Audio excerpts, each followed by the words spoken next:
Now today we'll start with the second chapter of class 11, that is called basic accounting terms. Now what do we mean by basic accounting terms? That before starting with the accounting process, everyone must know about the accounting terminology we generally use in accounting. So this is basically called as basic accounting terms. So we'll start with the first accounting term, that is called business transaction. Now what do you mean by business transaction? It is an economic activity of a business that changes its financial position. Now what do you mean by economic activity? Few of you know that economic activities are those activities which result in business transaction and whose main aim is to earn profit. So economic activities are those activities where main aim is to earn profit. That is called economic activity. So business transaction means all the economic activity which change the financial position. Financial position means that is called asset and liabilities of the business. So this is all about the business transaction. Now second, that is called event. Event is it is a consequence or a result of a particular transaction. Suppose I am taking one example here, that goods purchased for cash.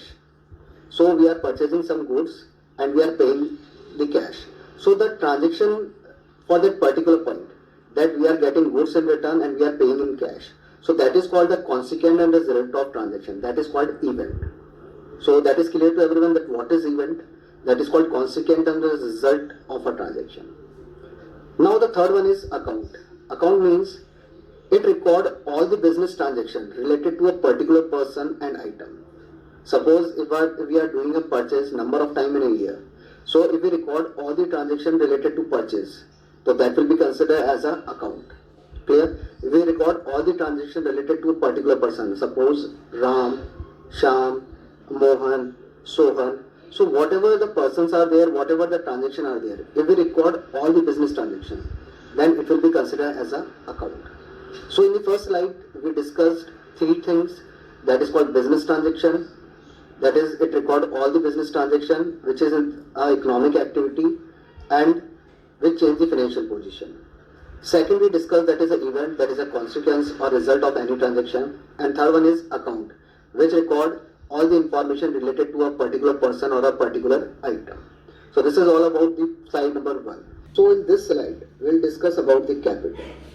Before starting with the capital, we must know that we need some cash, goods and assets to start any business. Assets here means land and building, plant and machinery, furniture or number of other assets, and cash which is required to start a business. So any goods, asset or cash which is required to be invested in the business is called as capital. And why it is capital? Because this kind of amount is invested by the owner. Owner means proprietor here. So proprietor and owner both are the same and the similar thing. So any amount of cash, goods or asset invested by the owner in the business is considered as a capital. And without capital we are not able to start any business further. So this is all about capital. Now second thing is drawing. This drawing term is also related to the owner, that is called proprietor. So any amount or any value of goods withdrawn by the owner for his and her personal and private use, that is considered as a drawing.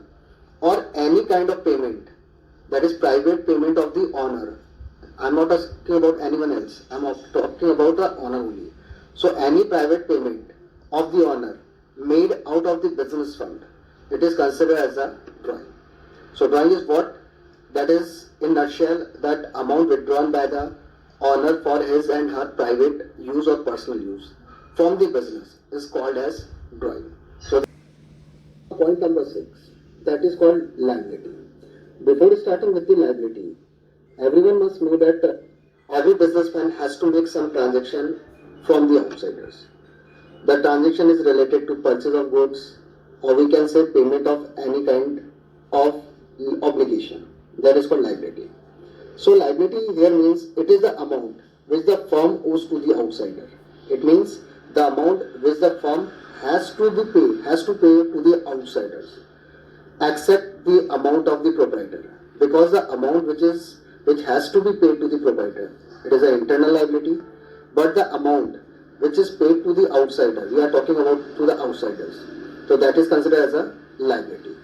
Now liability is further divided into two parts. That is called internal liability and external liability. So what do you mean by internal liability and what do you mean by external liability? First, internal liability. The amount which the business entity has to pay to the proprietor, that is called owner, that is called internal liability. Now, what are the examples of internal liability here? As I already told you in the previous slide that at the starting of the business, the amount invested by the owner, it is called as capital. So the capital which is invested by the owner, it has to be paid by the business, not now but in future. So that's why it is considered as a internal liability. So before to the next one, that is called external liability, one thing I want to discuss here, that owner and business is a separate person. They are basically considered as a distinct legal entity or a separate legal entity. So whatever the amount invested by the owner in the business, it is a liability for the business and it has to be paid by the business to the owner. Not now, but maybe in the case of winding up of business. So that is considered as a internal liability. If we talk about the external liability, the amount which has to pay by the business entity to the outsiders, that is considered as an external liability. It can be in any form. Suppose if you are purchasing goods, if your business are purchasing goods from the outsiders, then you have to pay the amount to the outsiders, so that will be considered as an external liability. But somewhere the external liability may be in the form of loan. Clear? Suppose if the business has taken loan from the bank, then the business has to pay the principal as well the interest amount to the outsider. So that is again called as an external liability. The salary which is outstanding during the year, outstanding matlab due but not paid. So again that is called the external liability. So in nutshell, we talk about the liability. The amount which is paid to the outsider is liability.